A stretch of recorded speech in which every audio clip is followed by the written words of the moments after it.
திரு பொன்ராஜ், இதை எப்படி பார்க்கலாம்? நீங்கள் தொடர்ச்சியாக இதை எதிர்த்துக்கிட்டே வரீங்க, ஒரு தீவிரமான எதிர்ப்பையும் பதிவு பண்ணிட்டு வரீங்க. உச்சநீதிமன்றம் சொல்லி இருக்கக்கூடிய எழுப்பி இருக்கக்கூடிய கேள்விகள், கருத்துக்கள், இதையெல்லாம் அப்படி புரிஞ்சுக்கலாம்.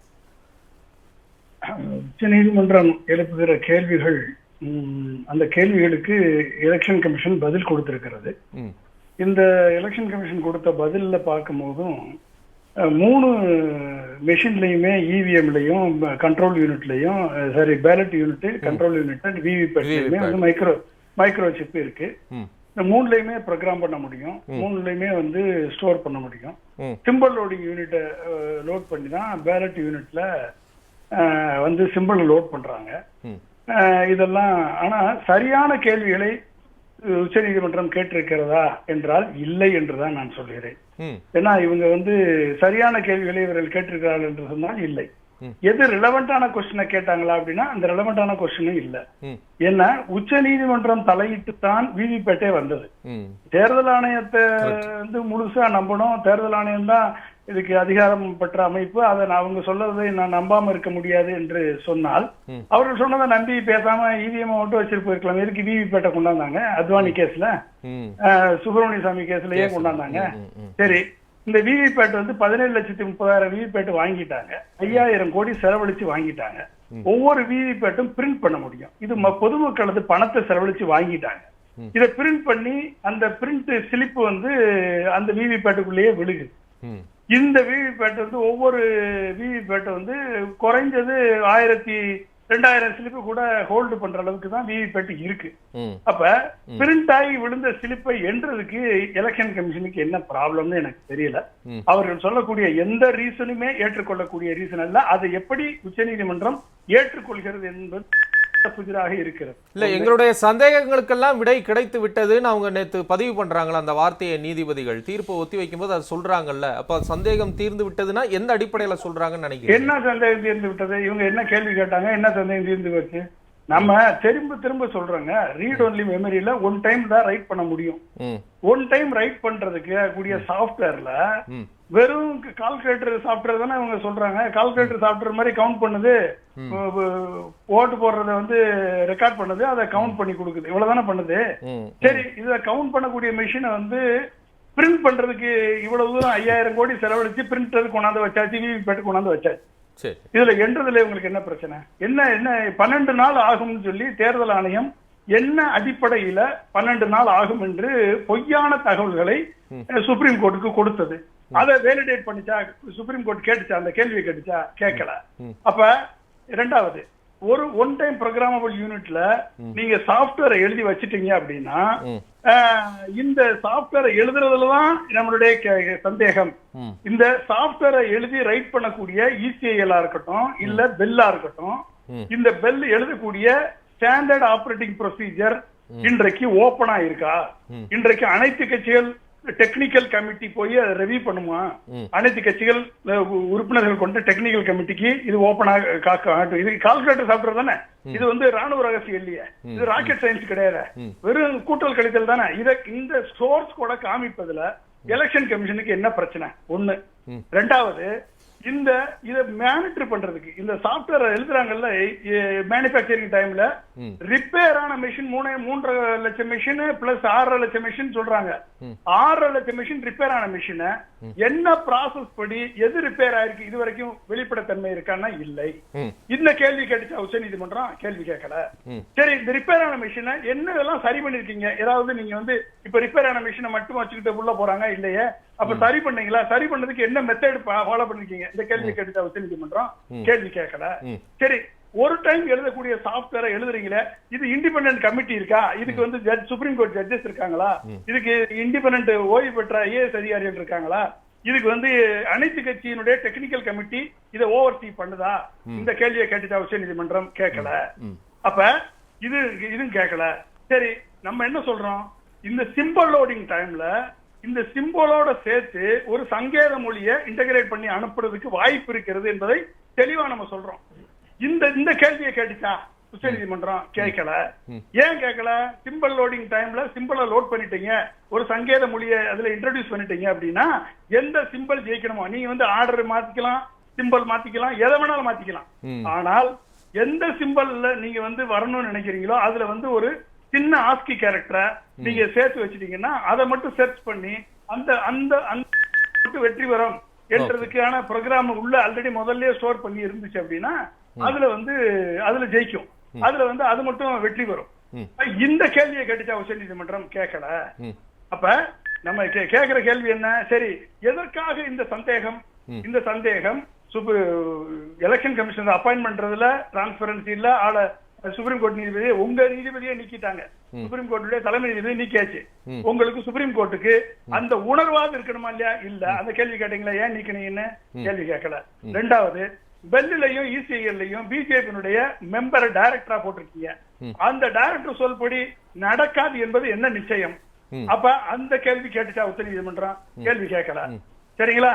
அப்ப ஏகப்பட்ட கேள்வி வச்சிருப்பீங்க போலயே. ஆமா, இந்த கேள்வி எல்லாம் கேட்டிருக்கணும் உச்ச நீதிமன்றம். இதெல்லாம் கேட்காம என்ன நீ உங்களுக்கு சரி இல்ல, அவங்க இன்னொன்னு சொல்றாங்களே, இவ்வளவு சந்தேகம் இருந்தாலும் எங்களுக்கு அதுக்கான பதில் கிடைத்து விட்டது. இன்னொன்னு ஒரு வார்த்தையை சொல்றாங்க, மறுபடியும் வந்து தேர்தல் வாக்குப்பதிவு இயந்திரத்தை பயன்படுத்தக்கூடாதுன்னு சொல்றது பிற்போக்குத்தனமானது, அந்த இடத்துக்கு நம்ம போக கூடாது அப்படின்னு அவங்க சொல்றாங்க. இந்த கேள்வி யாரும் கேட்கவே இல்லையே, ஒருத்தருமே கேட்காது. அதாவது அதுதான் சொன்னேன், காத்துல கம்பு சுத்துது சுப்ரீம் கோர்ட். எதுக்கு காத்துல கம்பு சுத்துறீங்க? யாராவது கேள்வி கேட்டாங்களா?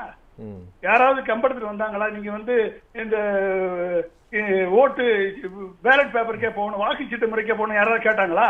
இல்ல பிரசாந்த் பூஷன் கேட்டாரா? இல்ல எதிர்கட்சிகள் கேட்டாங்களா? இல்ல ஏடிஆர் கேட்டுச்சா? யாருமே கேட்கல. யாரு கேட்காததுக்கு எதுக்கு நீங்க பதில் சொல்றீங்க? அப்ப கேட்கிற கேள்விக்கு நான் இத்தனை கேள்வி கேட்டிருக்கேன்ல, இந்த கேள்விகளுக்கு எல்லாம் பதில் இருக்கா உங்ககிட்ட? இந்த கேள்விகளை நீங்க கேட்டிருந்தீங்களா? எதுவுமே கேட்கல. அப்ப எந்த சந்தேகம் வரக்கூடிய அனைத்து கேள்விகளுக்கும் பதில் இல்ல. நம்ம சொல்றது, நான் என்ன சொல்றேன்னா, இந்த இது பிஜேபி மட்டும் நான் குற்றம் சொல்லல. பிஜேபியா இருந்தாலும் சரி, நாளைக்கு இந்தியா கூட்டணியே ஜெயிச்சு வரட்டும், அவர்கள் வந்தாலும் சரி, இந்த இவிஎம் மேனிபுலேட் பண்ண முடிந்தவர்கள் மேனிபுலேட் பண்ண முடியும். எனவே எந்த கூட்டணி ஜெயிச்சாலும் சரி, இந்த இவிஎம் என்பது விவிபேட்டை 100% எண்ணினால் மட்டும்தான் இது வந்து ஜனநாயக முறைப்படி ஜனநாயகத்தினுடைய குரல் அங்கு ஒழிக்கும். இது எந்த கட்சியா இருந்தாலும் சரி. ஓகே, நன்றி. நீ எண்ணி அறிவிங்க, அதுல யார் வேணாலும் வெற்றி பெறட்டும், அதை பத்தி கவலையே இல்ல. ஆனா ப்ராசஸ் சரியா நடக்கணும், நம்பகத்தன்மையோட இருக்கணும்ன்றீங்க. ரைட், நன்றி. சரியா நடக்கணும், நான் யாருக்கு ஓட்டு போட்டேன்றது எனக்கு தெரியணும். ரைட், அதுதான் எண்ணணும். சுப்ரீம் கோர்ட்டா இருக்கட்டும், பார்லிமெண்டா இருக்கட்டும், மீடியாவா இருக்கட்டும், இல்ல வந்து இண்டிபெண்டன்ட் இன்ஸ்டிடியூஷன்ஸ் லைக் எலெக்ஷன் கமிஷனா இருக்கட்டும், யாரா இருந்தாலும் சரி, மக்களுக்காக அரசியல் சாசன சட்டத்தின்படி நடக்க வேண்டியது, ஜனநாயகத்தை காக்க வேண்டியது இவர்களது கடமைதான். இவர்களுக்கு என்று தனியாக கொம்பு முளைத்து விடவில்லை, யாருக்குமே கொம்பு கிடையாது.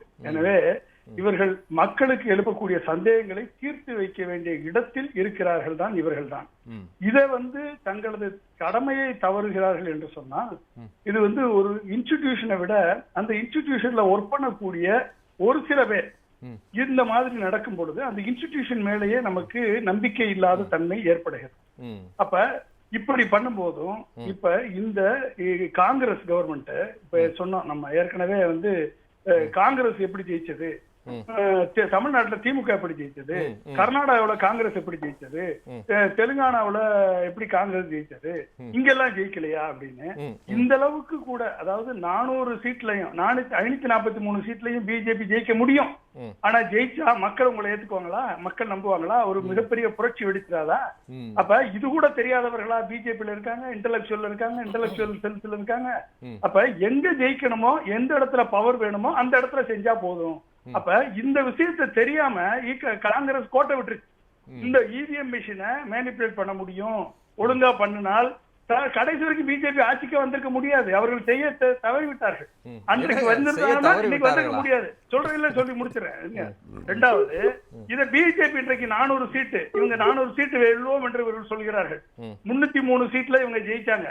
353 இன்னைக்கு என்டிஏவே கூட்டணியில ஆளே கிடையாது, என்டிஏவே கூட்டணியே கிடையாது, பிஜேபி மட்டும் தனியா நிக்குது. 100க்கு மேல சீட்டை இவங்க எப்படி ஜெயிப்பாங்க?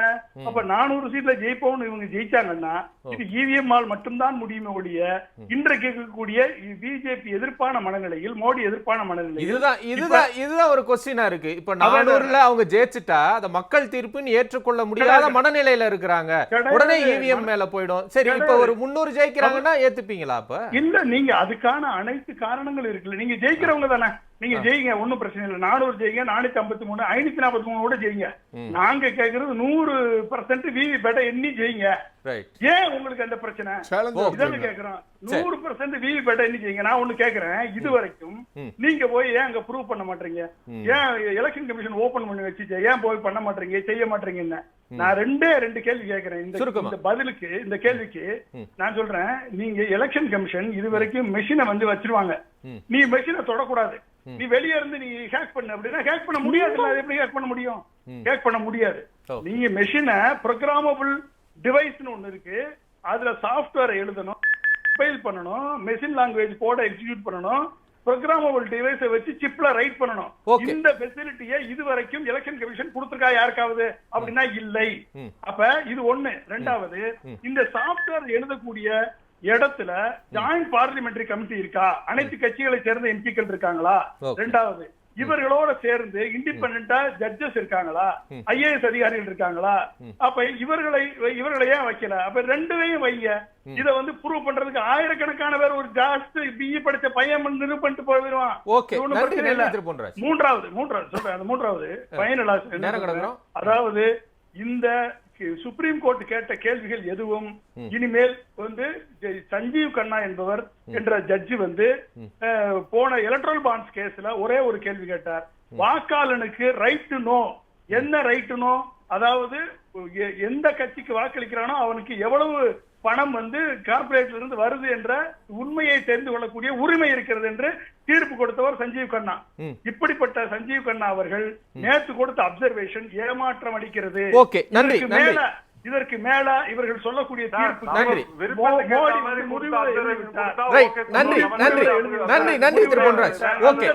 வரும் என்ற